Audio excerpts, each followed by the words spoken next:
Half the American RV market did not merely cool off, it fell off a cliff. At the pandemic peak, the industry pushed close to 600,000 units in a year. Now sales are barely around half that level, and sitting in the middle of the wreckage is the most famous name in the business, Winnebago. A brand so recognizable that for generations people used the word almost as shorthand for the entire category.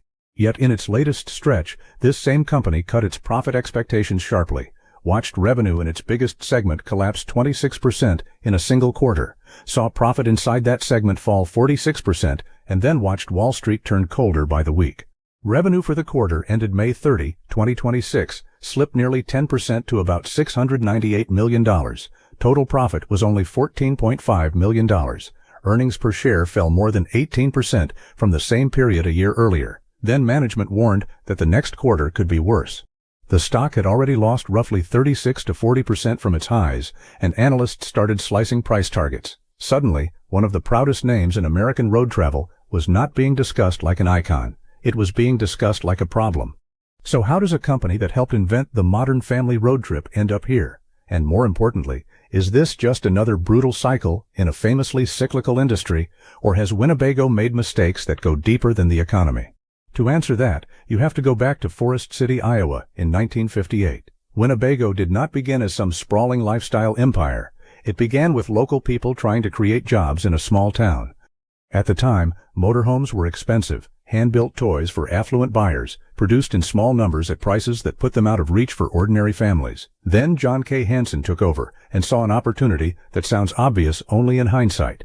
Instead of treating every RV like a custom project, what if you built them more like cars? Assembly line production, higher volume, lower cost, something a school teacher, a plumber, or a factory worker could realistically dream about buying. That changed the category. Winnebago was no longer just selling a vehicle. It was selling access to a very American fantasy.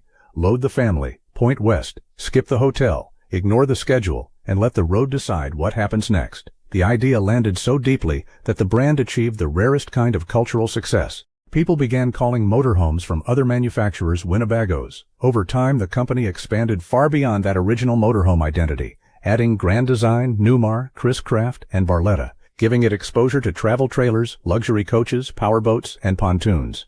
Keep the boat business in mind because it matters later. Through every expansion, though, Winnebago also learned a hard lesson about the business it was in. Recreational vehicles are wonderful products, but they are not necessities.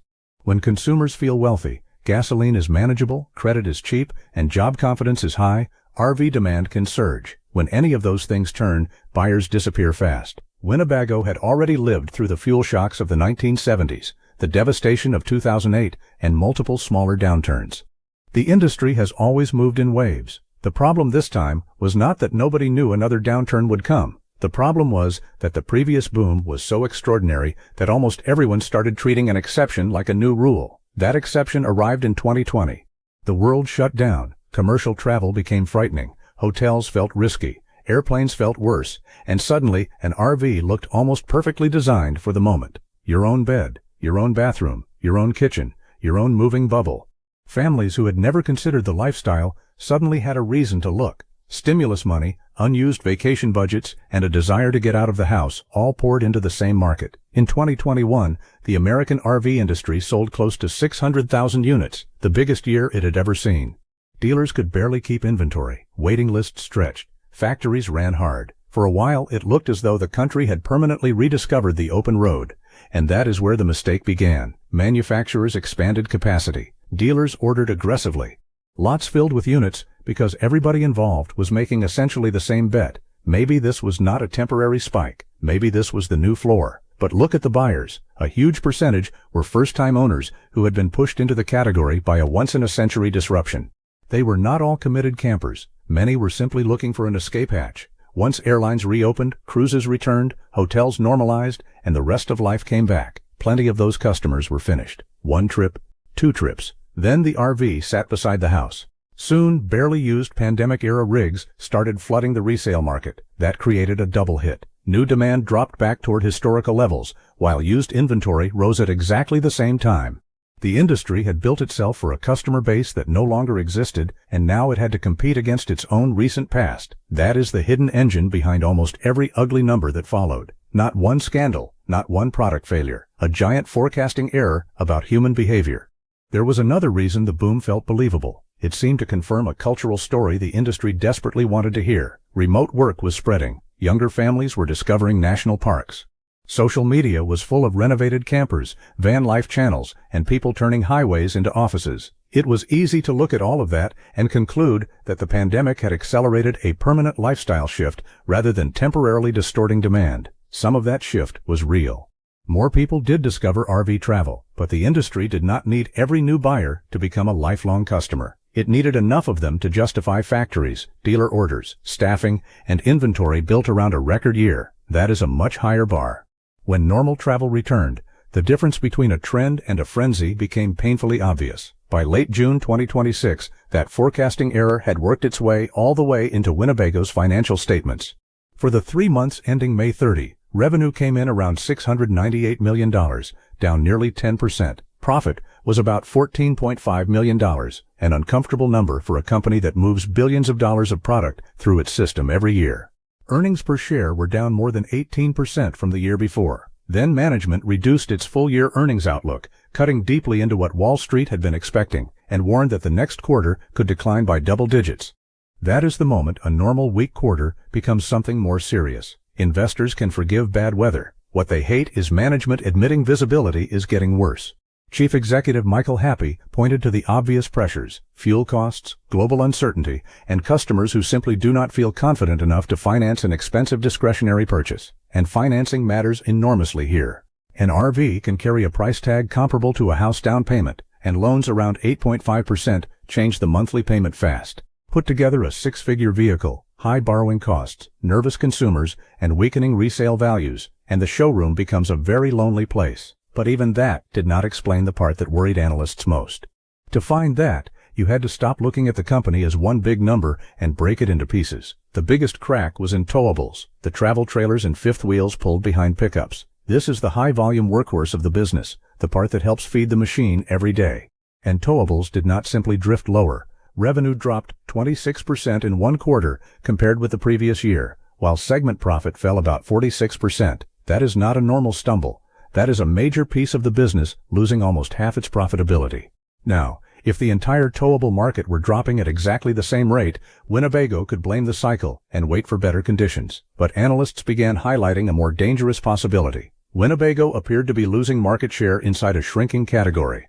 That distinction changes everything. Falling with the industry is painful, but understandable. Falling faster than the industry means competitors may be taking customers from you, while the overall pool of customers is getting smaller.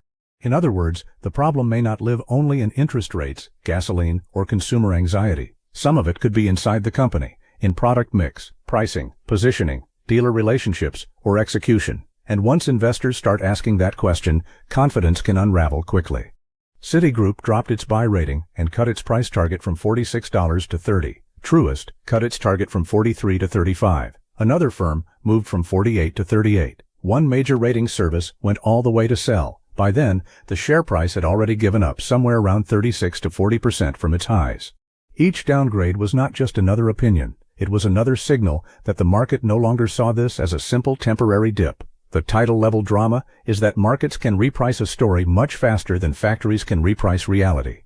In a matter of days, investors can digest one earnings release, one guidance cut, and a wave of analyst reactions and decide a company deserves a very different valuation. But Winnebago cannot shrink a plant, retrain a dealer network, redesign a product line, or rebuild market share in 48 hours. That mismatch is why the reversal feels so violent. The stock market can declare that the old story is broken almost instantly, while the operating business needs quarters or years to prove a new one. Then came a number that made the financial picture feel even more uncomfortable. The dividend payout ratio climbed above 100%. Winnebago has long treated its quarterly dividend as a sign of financial strength, increasing the payment over time and presenting it as evidence that shareholders were sharing in the company's success. But a payout ratio above 100% means the company is distributing more in dividends than it is earning over the measured period. That can be sustained for a while using cash reserves, but not forever. Eventually the equation has to change. Earnings recover, cash gets thinner, or the dividend is reduced. And companies hate cutting dividends because investors often read it as a public admission that the cushion has disappeared. That does not mean Winnebago is suddenly insolvent, far from it. But it does show how a cyclical downturn can start creating strategic pressure, and the wider industry was giving nobody much comfort. Thor Industries, the largest RV producer in the world, saw profit fall more than 30% in a recent quarter. Forest River has idled workers and reduced shifts at plants. Norcold, a major refrigerator supplier used across the industry, went bankrupt in 2025, creating another headache for manufacturing and repairs. Owners are feeling it too. People who bought near the 2021 peak are watching resale values fall toward pre-boom levels, leaving some owing more on their loans than the vehicle is now worth. Negative equity is no longer just a car market story. It has arrived in RV driveways. And for a new buyer, financing near 8.5% can make a recreational vehicle used a few weekends a year feel financially absurd. Think about the dealer economics for a moment. A dealership carrying rows of expensive rigs is not holding harmless inventory. Those units tie up capital, and many dealers finance what sits on the lot. When sales slow, carrying costs keep ticking. That creates pressure to discount. Discounts hurt manufacturers because customers learn to wait. Used values weaken further, and yesterday's full-price purchase suddenly looks terrible. The whole system can feed on itself.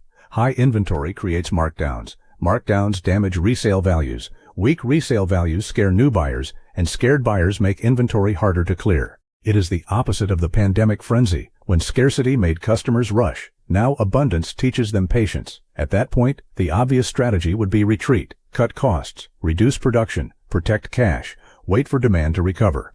Most companies in a deep cyclical slump start thinking defensively. Winnebago did something much more aggressive. It launched new products. One was a rugged go-anywhere adventure machine aimed at serious overlanders, the kind of enthusiasts who may keep spending even when casual buyers disappear. Another was the Allura, a more approachable compact motorhome aimed at first-time buyers, with pricing above $150,000. Two very different products for two different customers, introduced within roughly 6 weeks while the company was cutting its forecast and competitors were reducing labor. That is the strategic gamble at the center of the whole story. Is Winnebago spending into weakness because it has misread the market again? Or is it using a downturn exactly the way strong brands are supposed to use one? Veterans in cyclical businesses will tell you that booms are crowded. Everybody sells when money is easy. Downturns are when share gets redistributed. The companies that keep innovating, keep dealers interested, and keep customers looking can emerge with more power once demand returns. Winnebago seems to be betting on that old playbook.